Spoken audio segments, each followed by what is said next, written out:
น้องวันใหม่หมอลำเบบีสู้ชีวิตสวัสดีครับผมสวัสดีพี่น้องครับ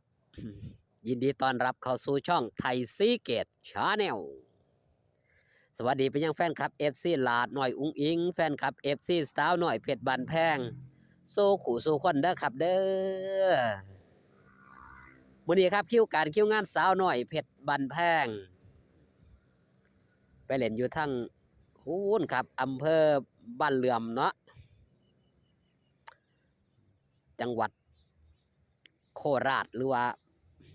นครราชสีมาพี่น้องมิตรหมอแคนแฟนหมอลำก็อย่าลืมไปให้กำลังแรงเชียร์แรงใจด้วยครับเด้อเป็นงานเจ้าภาพเจ้าการเจ้างานเป็นงานบวชไปเฉลิมฉลองนาคถือว่าได้รับโอกาสจากท่านด้านเจ้าภาพไว้วางอกวางใจเห็นผลงานของสาวน้อยเพชรบ้านแพงว่าจ้างไปทำการแสดงหันมาเว้าฮอดจอดถึงครับหมอลำเบบีศิลปินนักร้องน้องใหม่อนันตยาเด็กหน่อยวัย13 ปีที่อยากจะมาสานฝันอยากจะมาหาเงินหาค่ำเลี้ยงครอบครัวด้วยวัยเพียง13 ปีมันก็เป็นขีดจำกัดของเด็กหน่อยผู้หนึ่งเนาะขีดจำกัดยังครับบ่ว่าความเป็นอยู่เด็กหน่อยที่บ่เคยจากพ่อจากแม่เด็กหน่อยที่อยู่บ้านอยู่ซองบ่เคยจากครอบครัวต้องออกมาเผชิญโลกภายนอกบอกง่ายๆครับมาผจญภัยด้วยใจที่อยากหาเงินหาค่ำเลี้ยงครอบครัวต้องมาเจอหยังครับเรื่องราวต่างๆมากมายโดยเฉพาะเรื่องราวที่มีผลหรือว่าส่งผลต่อสภาพจิตใจของเด็กน้อยนั่นก็คือความเจ็บไข้ได้ป่วยหนึ่งล่ะครับความเจ็บไข้ได้ป่วยเพราะว่าอยู่ไปกับหมอหลองหมอลำมันก็นอนกลางดินกินกลางทรายเนาะบ่มีหม่องอยู่หม่องเศร้าที่ดิบที่ดีก็ต้องเผชิญกับความยากลำบากตากฟ้าตากฝนทั้งลมทั้งหนาวเผชิญทุกสิ่งทุกอย่างครับอีกหนึ่งอย่างที่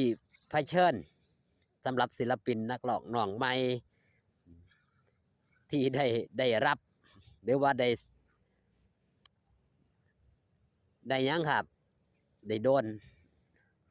โดนกระแสในด่านลบเหตุให้เด็กหน่อยคนหนึ่งครับก็มีบ้างด้วยความคิดด้วยความอ่านเนาะยังบ่ทันเข้มแข็ง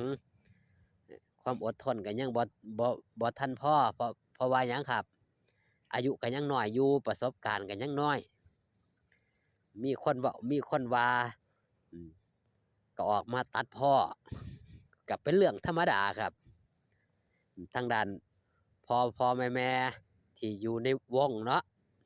ก็ซอยกันตักเตือนก็ซอยกันบอกซอยกันเว้าซอยกันบอกซอยกันเว้าซอยกันอ้อยส่งเสริมครับส่งเสริมหยังส่งเสริมสิ่งที่ดีส่งเสริมสิ่งที่เป็นพลังบวกให้กับเด็กหน่อยผู้หนึ่งก็ถือว่าน้องใหม่นี่มีความเข้มแข็งขึ้นในเมื่อเผชิญกับเรื่องราวหรือว่ากระแสดราม่าต่างๆเป็นคนที่เก็บเอาเรื่องราวเอามาคิดหลายก็คิดหลายว่าสันเถาะบอกง่ายๆคิดหลายเนาะคนเฮาคิดหลายบางเทื่อมันก็ตรอมตรอมใจก็มีเพราะว่าด้วยสุขภาพ นี่แหละครับสิ่งที่ต้องเผชิญทางด้านบอสโจทางด้านพ่อยุทธนี่เพิ่นก็เว้าอยู่เป็นประจำว่ามาอยู่หมอหลองหมอลำนี่อันดับแรกนี่บ่แม่นว่าหนูอยู่ได้มันต้องว่าหนูต้องอยู่ให้ได้เพราะว่ามันเผชิญหลายสิ่งหลายๆสิ่งหลายๆอย่างแม่นบ่ครับคำเว้าคำจาของคนบางคนก็อิจฉา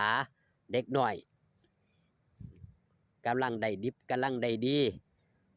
ก็หาเรื่องหาราวมาเว้ามาจาสร้างความเสียให้หายหรือว่าสร้างความสะเทือนใจให้กับเด็กน้อยแทนที่สิส่งเสริมเด็กน้อยให้ได้มีโอกาสเข้มแข็งเป็นหยังครับเป็นศิลปินที่ดีแล้วก็มีจิตใจที่เข้มแข็งว่าง่ายๆครับแทนที่สิสร้างภูมิคุ้มกันให้กับเด็กน้อยกลับมาว่าให้เด็กน้อยจังซี่นะครับก็บ่ฮู้คือกันว่าผู้ที่เพิ่นเว้าผู้ที่เพิ่นว่าจักเคิ่นคิดจังใดความเป็นเด็กน้อยอายุ13ปีเนาะ13ปีสิเอาหยังลูกบางคนใหญ่กว่า13ปีก็ยังบ่ฮู้ความอยู่นี่13ปีฮู้ความฮู้จักว่าสิหาเงินเพื่อสร้างสถานะครอบครัวนี่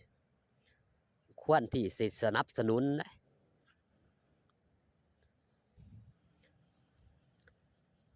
ดังนั้นครับความที่เฮาอยากเห็นหยังครับอยากเห็นเด็กน้อยรุ่นใหม่ๆนี่สืบสานวัฒนธรรมเอาไว้ก็ควรที่ซอยกันสนับสนุนเพราะว่าวัฒนธรรมอย่างภาคพื้นหมอหลองหมอลำอย่างหมอลำเพิ่นนี่ก็หาได้ยากครับในปัจจุบันสาวน้อยเพชรบ้านแพงก็ถือว่าเป็นโรงเรียนหมอลำเพลินอันดับหนึ่งของประเทศไทยก็ว่าได้